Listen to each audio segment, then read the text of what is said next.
साथियों, नमस्कार। रोजमर्रा के जीवन में घटित छोटी छोटी घटनाएं भी इंसानी जिंदगियों को प्रभावित करती हैं, लेकिन हमारे अंदर ये विवेक होना चाहिए कि हम किससे प्रभावित हों और किससे न प्रभावित हों। राजनीति भी एक ऐसा ही विषय जिससे प्रभावित तो सभी होते हैं, लेकिन मेरा मानना है कि हमें इससे बिल्कुल भी प्रभावित नहीं होना चाहिए व अपना कार्य पूरी लगन व ईमानदारी से करते रहना चाहिए।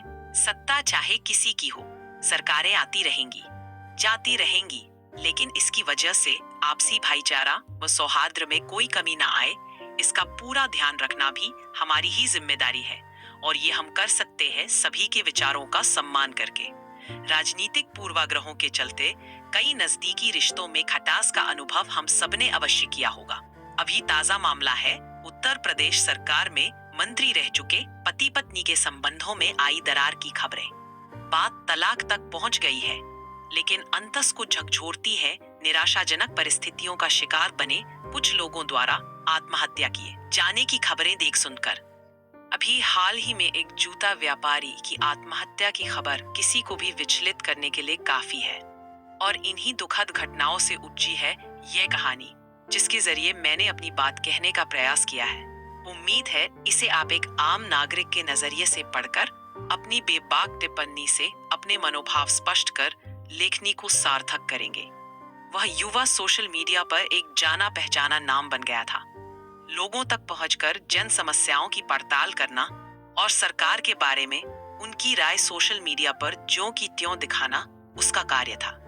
आज वह लोगों की नहीं, अपनी खुद की राय लोगों से साझा करने वाला था, और शायद इसीलिए बड़ा दुखी नजर आ रहा था। माइक थामकर उसने सबका अभिवादन किया और बोलना शुरू किया। साथियों नमस्कार, स्वागत है आप सभी का मेरे और आपके अपने पसंदीदा चैनल जन की बात पर। लोगों से जुड़े मुद्दे, उनकी परेशानियां, उनके विचार, उनकी ही जुबानी मैं रोज ही आप सभी के समक्ष पेश करता हूँ। लेकिन आज मैं हाजिर हूँ एक दर्दनाक खबर लेकर, जिसे पेश करते हुए मेरा कलेजा दहल रहा है, आत्मा रो रही है, दिल की तरफ बेपनाह पड़ गई है। लेकिन चूंकि जन की बात करना मेरा काम ही नहीं बल्कि मेरा कर्तव्य भी है, इसलिए इस मार्मिक खबर को आपसे साझा करने से खुद को रोक भी नहीं सकता। कहने के बाद वह कुछ पल के लिए खामोश हो गया। उसके मन का अंतर्द्वंद्व उसके चेहरे पर स्पष्ट नजर आ रहा था। ऐसा लग रहा था जैसे वह सोच रहा हो कि क्या कहा जाए और कैसे कहा जाए। कैमरा शुरू था, सो सोचने का अधिक वक्त भी नहीं था उसके पास। संयत स्वर में उसने आगे कहना शुरू किया, साथियों खबर तो मैं बताऊंगा ही और उसका विश्लेषण भी करूंगा, लेकिन उससे पहले मैं आपके सामने एक खत पढ़ना चाहता हूं, जिसे ध्यान से सुनना आप सभी के लिए जरूरी है। ये खत पूरा होते होते आप समझ जाएंगे कि खत किसने लिखा, क्यों लिखा और किसके लिए लिखा। इसी खत में छिपी हुई है आज की कड़वी हकीकत। और उसने मोबाइल की स्क्रीन पर देखकर पढ़ना शुरू किया। ये खत पढ़ने वाले सभी महानुभावों को मेरा नमस्कार।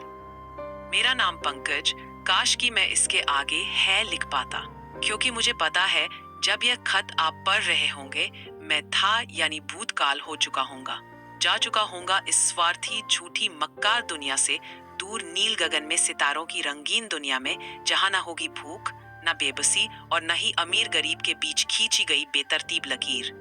आपने इससे पूर्व भी कई बेबस लोगों को हताश और निराश होकर जिंदगी से पल्ला झाड़ते देखा होगा। मैं भी देख चुका हूँ जिंदगी से निराश कई लोगों को जीवन से पलायन करते हुए। लेकिन मुझे क्या पता था कि मुझे भी किसी दिन इसी राह का मुसाफिर बनना होगा। अभी कल परसों ही बुलंदशहर के एक जूता व्यापारी ने फेसबुक पर लाइव आकर आत्महत्या की है। दुखद खबर ये भी है कि उसकी पत्नी भी उसके साथ ही जिंदगी से हाथ धो बैठी। लेकिन जानता हूँ इन सब से आप लोगों को कोई फर्क नहीं पड़ता। ये तो उनकी जिंदगी थी, दूसरों को क्या फर्क पड़ता है। लेकिन नहीं, मैं अब समझ चुका हूँ और आप सबको समझाने की कोशिश कर रहा हूँ कि हमें फर्क पड़ता है ऐसी घटनाओं से। ऐसी घटनाएं क्यों होती हैं, ये सभी जानते हैं। परिस्थितियां जिम्मेदार होती है ऐसी दुखद घटनाओं के लिए, और ये परिस्थितियां कैसे बनती है शायद आप लोग इसी बारे में गंभीरता से नहीं सोचते। जाने अनजाने कई बार हम अपने ही हाथों अपना भविष्य खराब कर लेते हैं दुष्प्रचारों का शिकार होकर। हम युवा भी ऐसी गलती कर चुके हैं, एक निर्दयी संवेदनहीन सरकार बनवाकर। जो सरकार 700 से अधिक किसानों की मौत पर भी द्रवित ना हुई हो, उसे और क्या कहेंगे? अब आप कहेंगे, सरकारों से हमारी जिंदगी का क्या लेना देना? कोई भी सरकार हो, हमें तो मेहनत करके ही खाना है। तो भाई जरा सोचो कि आखिर मेहनत कब करोगे? जब आपके पास काम होगा, रोजगार होगा, और रोजगार कब मिलता है? जब सरकारें ऐसी नीतियां निर्धारित करें जिससे नए नए रोजगार का सृजन हो। आज इस अनुभवहीन सरकार की गलत नीतियों के चलते ही देश में बेरोजगारों की एक बड़ी फौज खड़ी हो गई है। जख्मों पर नमक तो तब महसूस किया हम युवाओं ने, जब हमारे देश के शीर्ष नेता बेरोजगारों को पकौड़े बेचने का रोजगार करने की सलाह दे रहे थे। सरसों का तेल 200 के पार हो गया है, सो अब तो पकौड़े का रोजगार भी नहीं किया जा सकता है। जानता हूँ, आत्महत्या एक कायराना कदम समझा जाता है। दूसरे शब्दों में इसे जिंदगी से पलायन की संज्ञा भी दी जाती है। लेकिन ऐसी घटनाएं बेवजह नहीं होती। इसके लिए परिस्थितियां ही जिम्मेदार होती है। जब इंसान को जीने से अधिक मरना पसंद आता है, और ऐसी परिस्थितियों को लाने के लिए जिम्मेदार भी अप्रत्यक्ष रूप से हम सब ही होते हैं। ये शायद मेरी कहानी से और स्पष्ट हो जाए। जो मैं बताने जा रहा हूँ, अपने कमजोर पैरों पर अपने इस जिस्म का बोझ लिए घूमते हुए मुझे लगभग 27 वर्ष हो गए थे। लेकिन मैं थका नहीं था, कहीं रुका नहीं था। पिछले 3 सालों से अपनी जिम्मेदारियों का बोझ ढोते ढोते मेरे कंधे झुक गए थे। मेरी आस टूट गई थी, लेकिन मेरा जमीर जिंदा था, और इसीलिए मैंने इस दुनिया को अलविदा कह दिया। आप लोग सोच रहे होंगे, अजीब पागल है कि मरा तो मरा, ऊपर से बकवास किए जा रहा है। तो ऐसा हरगिज नहीं है। आप लोग ध्यान से मेरी पूरी कहानी पढ़ना, इस खत के जरिए, और कुछ ऐसा करना या कुछ ऐसा करवाना कि भविष्य में फिर किसी युवा को मेरी तरह इस दुनिया को अलविदा न कहना पड़े। जी हाँ, युवा। मैं भी 27 साल का एक युवा ही था। अपनी जिंदगी को लेकर सभी युवाओं की तरह मेरे भी कुछ सपने थे, कुछ इरादे थे। हो भी क्यों नहीं। मध्यम वर्गीय परिवार से होने के बावजूद मेरा पालन पोषण बड़ी ही लाड प्यार से हुआ था। पिताजी की छोटी सी दुकानदारी से भी पूरे परिवार का भरण पोषण बड़ी आसानी से हो जाता था। कहीं कोई समस्या नहीं थी। पढ़ने में तेज होने के कारण पिताजी को मुझसे काफी उम्मीदें थी, और मेरी खुद की इच्छा थी पढ़ लिख कर कुछ काबिल बनने की और माता पिता की सेवा करने की। लेकिन इस दुनिया में किसकी इच्छा पूरी हुई है जो मेरी होती। आज से 7 साल पहले 20 बरस की अवस्था में मैंने अपना ग्रेजुएशन पूरा किया और कुछ काम करते हुए आगे पढ़ाई जारी रखने का प्रयास किया। मास्टर्स में दाखिला लेने के बाद मैंने मोहल्ले की कुछ बच्चों को ट्यूशन पढ़ाना शुरू कर दिया, ताकि मेरी पढ़ाई का अतिरिक्त भार पिताजी की दुकानदारी पर न पड़े।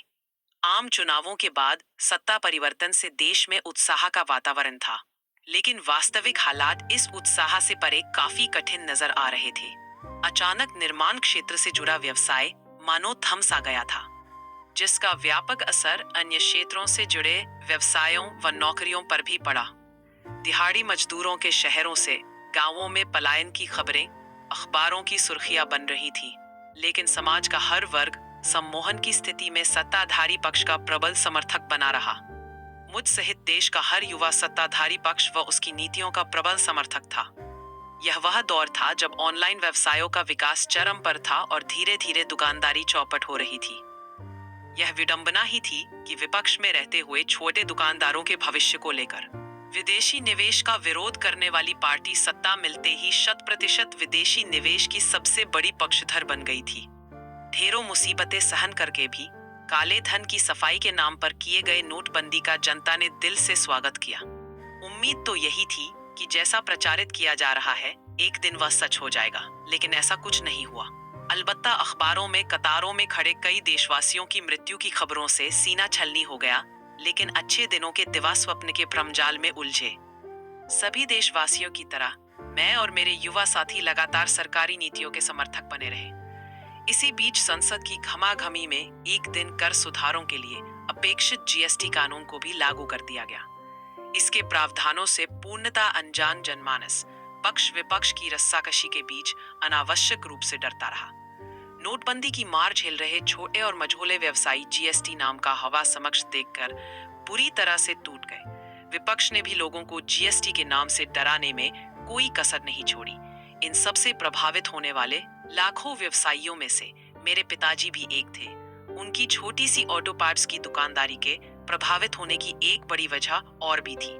नोटबंदी व जीएसटी लागू करने के साथ ही सरकार ने बड़े शहरों में चलने वाले ऑटो वगैरह की अधिकतम उम्र निर्धारित कर दी, जिसके तहत उम्र पूरी कर चुके अच्छी स्थिति वाले ऑटो को भी कबाड़ में देकर ऑटो चालकों को कर्ज लेकर नया ऑटो खरीदना पड़ा। इसका खामियाजा न सिर्फ ऑटो वालों को बल्कि मेरे पिताजी जैसे छोटे दुकानदारों को भी भुगतना पड़ा। ऑटो चालक जहां ऑटो की कीमत के रूप में बैंक की किश्त भरने के दबाव में थे, वहीं ऑटो पार्ट्स वाले दुकानदार अचानक आई मंदी के शिकार होकर तनाव की स्थिति में आ गए थे। नई गाड़ियों की वजह से सारी दुकानदारी ठप पड़ गई थी और धीरे धीरे उन्हें यह एहसास होने लगा था कि उनकी दुकान में पड़ा अधिकांश स्टॉक, जो अब बंद हो चुकी गाड़ियों के थे, कबाड़ हो जाने वाले थे। ऑटो पार्ट्स वालों को पहले भी ऐसी स्थिति का सामना करना पड़ता रहा है, लेकिन स्थिति इतनी खराब कभी नहीं हुई थी। इस बार प्रशासनिक सख्ती की वजह से कुछ ही दिनों में सभी ऑटो वालों ने नए नए ऑटो खरीद लिए थे। सड़कों पर चमचमाती ऑटो चला रहे ऑटो चालकों के मुख पर बैंकों की किश्तें भरने का अतिरिक्त भार वहन करने का दुख सहज ही महसूस किया जा सकता था। समय से किश्तें न चुका पाने की वजह से बैंक वालों के दुर्व्यवहार से पिताजी भी दुखी रहने लगे थे। इस व्यवसाय से जुड़ी कई फर्म बंद हो गई। यही वह समय था जब मुझे पोस्ट ग्रेजुएशन की डिग्री मिल गई थी और पिताजी का सहारा बनने के लिए मैंने नौकरी के लिए हाथ पांव मारना शुरू कर दिया था। सरकारी नौकरी ही पाना मेरा उद्देश्य बिल्कुल नहीं था, लेकिन कम से कम अपनी शिक्षा के अनुरूप सम्मानजनक नौकरी पाने का मेरा प्रयास अवश्य था। पर हाय रे मेरी किस्मत, पुरजोर प्रयास के बाद भी मुझे कोई नौकरी नहीं मिली। इतना ही नहीं, जो पहले से निजी क्षेत्रों में कार्यरत थे, उनकी नौकरियां भी अब खतरे में आ गई थी, निजी कंपनियों की छटनी नीति के चलते। बेरोजगारी के इस भयानक दौर से हम गुजर ही रहे थे कि देश में पकौड़े तलने के रोजगार का अनावश्यक विवाद हम बेरोजगारों के लिए जले पर नमक छिड़कने जैसा ही था। देश की अर्थव्यवस्था डावाडोल थी, महंगाई चढ़ान पर थी, औद्योगिक उत्पादन के आंकड़े कम से कम होते जा रहे थे कि ऐसे में कोरोना जैसी जानलेवा महामारी ने पूरे विश्व के साथ हमारे देश में भी पैर पसारने शुरू कर दिए। एहतियातन लॉकडाउन पूरे देश में लगा दिया गया, बिना किसी कारगर योजना के, जिसका खामियाजा पूरे देश को भुगतना पड़ा। देश के सभी महानगरों से प्रवासी मजदूरों को पैदल ही अपने गांव तक का हजारों किलोमीटर का सफर तय करने को मजबूर होना पड़ा, जिसमें कईयों को अपनी जान से भी हाथ धोना पड़ा। यह कुदरत की मार थी, जिसे दैवीय प्रकोप समझकर सबने सरकार की विफलता को भी सहन कर लिया। इसकी मार से क्या अमीर क्या गरीब कोई नहीं बच सका, यह तो आप सब जानते हैं। लेकिन इससे उबरने के बाद सरकार की संवेदनहीनता ने हमें कुछ सोचने पर मजबूर किया और धीरे धीरे हमारा इस सरकार से मोहभंग होता गया। देश के मुखिया के एक मंत्र आपदा में अवसर को देश के कई नेताओं व डॉक्टरों ने बड़ी संजीदगी से आत्मसात किया और उसी के अनुरूप आपदा के इस बुरे दौर में भी पीपीई किट का एक बड़ा घोटाला प्रकाश में आया। 1000 से 2000 की कीमत वाले जीवन रक्षक ऑक्सीजन के सिलेंडर बेचने वालों ने 25 से 30,000 रुपए प्रति सिलेंडर के वसूल कर आपदा में अवसर के मूल मंत्र को आत्मसात कर लेने का सबूत दिया। कोरोना की पहली लहर से सबक न लेते हुए सरकार ने इस बीमारी से लड़ने का कोई कारगर उपाय नहीं किया, जिसका नतीजा यह निकला कि कोरोना की दूसरी लहर में गंगा का पानी लाशों से पट गया। गंगा किनारे रेत में गड़े इंसानी जिस्मों को कुत्तों द्वारा नोचने का शर्मनाक दृश्य पूरी दुनिया ने देखा।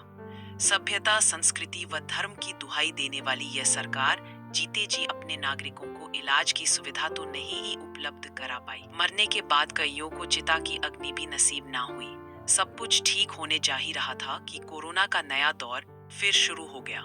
रोजगार की मांग करते युवाओं पर सरकारी जुल्म देखकर मन बहुत दुखी था। उन्हें उनके हॉस्टल से निकालकर पीटा गया। क्या कसूर था उनका? और एक दिन अचानक मुझ पर ईश्वर का कहर टूट पड़ा। मेरे पिताजी इस भयानक संक्रमण का शिकार हो गए। उनके इलाज के लिए मैंने पिताजी को बताए बिना दुकान भी पड़ोस के दुकानदार को औने पौने दाम में बेच दी। मजबूरी थी, क्योंकि और कोई खरीदता भी तो नहीं उस हालत में जबकि पिताजी अस्पताल में थे। पूरा प्रयास करने के बाद भी आखिर पिताजी हमें रोता बिलखता छोड़ गए। मैं अनाथ हो गया था। पिताजी मेरा कितना बड़ा सहारा थे, इसका अनुभव मुझे उनके जाने के बाद ही हुआ। घर में अब माँ अकेली रह गई है क्योंकि पिताजी की देखभाल और इलाज के चलते मैं भी कोरोना संक्रमित हो गया हूँ। नहीं चाहता कि ये भयानक बीमारी मेरी माँ या अन्य किसी को अपनी चपेट में ले। मुझे अपनी जान से भी अधिक प्यारी है और अपने जीते जी उन्हें कोई तकलीफ हो, यह मुझे गवारा नहीं। कहीं कोई सहारा नहीं बचा है और न ही अब मेरे अंदर परिस्थितियों से लड़ने की कोई क्षमता बची है। बहुत कुछ सोच समझकर मैंने यह फैसला कर लिया है कि अब मुझे जीने का कोई हक नहीं। मैं गंगा में जल समाधि लेने जा रहा हूँ। आखिर मरने के बाद मुझे भी तो यही फेंक दिया जाएगा, अन्य लावारिस लाशों की तरह। यह मेरा अपराध बोध है जिसने मुझे जीने नहीं दिया। मुझे लगता है देश के करोड़ों लोगों की तरह मैं भी इस देश की दुर्दशा और साथ ही अपनी बर्बादी के लिए खुद जिम्मेदार हूँ। मैं अपनी तरह के उन तमाम युवा साथियों से कहना चाहता हूँ कि कभी भी किसी भी नेता पर विश्वास न करो, अपनी अक्ल का इस्तेमाल करो। जाति, धर्म व अगड़े पिछड़े की बात करने वाली कोई भी सरकार तुम्हें रोजी रोटी और रोजगार नहीं देगी। जिसकी हमें सबसे अधिक जरूरत है, जाति धर्म के नाम पर सिर्फ तुम्हें बहकाया जाएगा और अपना उल्लू सीधा किया जाएगा। सोच समझकर अपने मताधिकार का प्रयोग अवश्य करो। उम्मीदवार की जाति धर्म के बदले जनता के लिए उसकी भावनाओं को देखो, उसके चरित्र को देखो। यही तुम सब के लिए और देश की बेहतरी के लिए अति आवश्यक है। कहने के लिए बहुत कुछ है, लेकिन बस बहुत लंबा भाषण हो गया। अब अलविदा। पत्र समाप्त करके उस युवा ने अपना हाथ अपनी आंखों पर फेरा। शायद आंखें भर आई थीं उसकी। कुछ पल वह खामोश रहा और फिर कहना शुरू किया। साथियों, अभी हमने परसों ही उत्तर प्रदेश के एक युवा दुकानदार और उनकी पत्नी की दर्दनाक आत्महत्या की वीडियो देखी और आज यह दिल दहला देने वाला खत। इन सभी दिवंगत आत्माओं को मेरी विनम्र श्रद्धांजलि। लेकिन क्या आप लोग जिंदगी से पलायन कर जाने के इस युवक के फैसले को सही मानते हैं? आप लोग अपने विचार कमेंट बॉक्स में अवश्य लिखिएगा, लेकिन वीडियो अंत तक जरूर देखिएगा, जिसमें आगे है इस घटना को लेकर मेरा नजरिया। मेरा मानना है कि उस युवा का जिंदगी से पलायन का यह कृत्य उसके बेहद कमजोर होने की निशानी है। पहले चर्चा कर लेते हैं फेसबुक पर लाइव आत्महत्या करने वाले युवा दुकानदार की। बताया जाता है कि कारोबारी समस्या की वजह से वो काफी आर्थिक संकट का सामना कर रहे थे। कर्ज काफी बढ़ गया था। अरे भाई, व्यापार जब कर रहे हो तो आपको पता होना चाहिए कि लाभ के साथ ही हानि भी इसका दूसरा पक्ष होता है। और अगर आप ईमानदारी और अपनी पूरी क्षमता से अपना कार्य करते रहे तो एक दिन जरूर आप हानि को लाभ में बदलते देखेंगे। इसी समाज में हमारे आसपास ऐसे ढेरों उदाहरण हैं जब व्यवसायी बर्बादी की कगार पर पहुंचकर फिर से बुलंदियों तक पहुंचे हैं। अगर कर्ज अधिक बढ़ गया था और अदायगी इतनी ही जरूरी थी तो इन्हें अपनी संपत्ति बेचकर कर्ज चुका देना चाहिए था, और कोई संपत्ति नहीं थी तो वो दुकान बेचकर ही कर्ज चुका देते और जुट जाते जीवन यापन के दूसरे तरीकों की ओर। मेहनत मजदूरी करके भी सम्मान से गुजर बसर करते हैं लोग। बिना संपत्ति के हमारे देश में क्या नहीं है लोग। आत्महत्या किसी भी समस्या का समाधान नहीं। अब आते हैं आज की खबर पर। माना कि इन्हें पश्चाताप है गलत सरकार चुनने का। हो सकता है और भी बहुत से लोगों को ये शिकायत हो अपने आप से, लेकिन इसका यह मतलब तो नहीं कि आप खुद को ही समाप्त कर लें। सरकारें आती जाती रहती हैं और उसी के अनुसार नीतियां बदलती हैं, जिसका व्यापक असर देश व आम जनों पर पड़ता है। पढ़े लिखे युवा को क्या इतना भी नहीं पता कि हम एक लोकतंत्र में रहते हैं जहां अंततः जनता की ही चलती है। कोई भी सत्ता स्थायी नहीं होती। यदि सरकार आपकी अपेक्षाओं पर खरी नहीं उतरती तो उसके लिए खुद को मिटा लेना कहाँ की समझदारी है। क्या इन पढ़े लिखे लोगों को अपने अधिकारों का पता नहीं? इस युवा को अगर सरकार से कोई शिकायत थी तो वह हर मंच पर उसका विरोध करने के लिए स्वतंत्र था, लेकिन उसने ऐसा नहीं किया। उसने जिंदगी से पलायन का रास्ता चुना, बिना यह सोचे कि उसके बाद उसकी माँ का क्या होगा जो उस पर ही आश्रित थी। जिंदगी के सफर में सुख दुख रूपी धूप छांव आते जाते रहते हैं, लेकिन जिंदगी का सफर कभी भी थमता नहीं। यह पल पल चलता रहता है अपनी मंजिल की तरफ। जीवन, फिर वह चाहे किसी का भी हो, बेहद संघर्षपूर्ण होता है। कहा भी गया है, जीवन एक संघर्ष है और इसी संघर्ष से दो दो हाथ करते हुए ईश्वर की इच्छा अनुसार जिंदगी जीना ही सही मायने में पुरुषार्थ है, जिसका प्रयास सभी करते हैं व जिंदगी के इस विशाल रंगमंच पर अपना अपना किरदार निभाकर ईश्वर की मर्जी से इस नश्वर शरीर रूपी पात्र का परित्याग करते हैं। प्रिय दर्शकों, अंत में मेरी आप सभी से हाथ जोड़कर गुजारिश है कि ऐसी नकारात्मक खबरों का असर अपने दिल और दिमाग पर बिल्कुल भी ना होने दें और इनसे सबक लेते हुए हमेशा अपनी बेहतरी के बारे में सोचें। निराशा को कभी अपने पास ना फटकने दें। जिंदगी आपकी है, आप ही इसके निर्णायक हैं और हमेशा यह याद रखें कि जिंदगी अनमोल है, फिर कभी ना मिलेगी दोबारा। बस इतना ही। खुश रहे और देखते रहे। तो दोस्तों, आपको यह कहानी कैसी लगी? अपनी राय कमेंट बॉक्स में ज़रूर बताएं। कहानी अच्छी लगी है तो वीडियो को लाइक करें, शेयर करें और चैनल को सब्सक्राइब करना ना भूलें। बहुत बहुत धन्यवाद।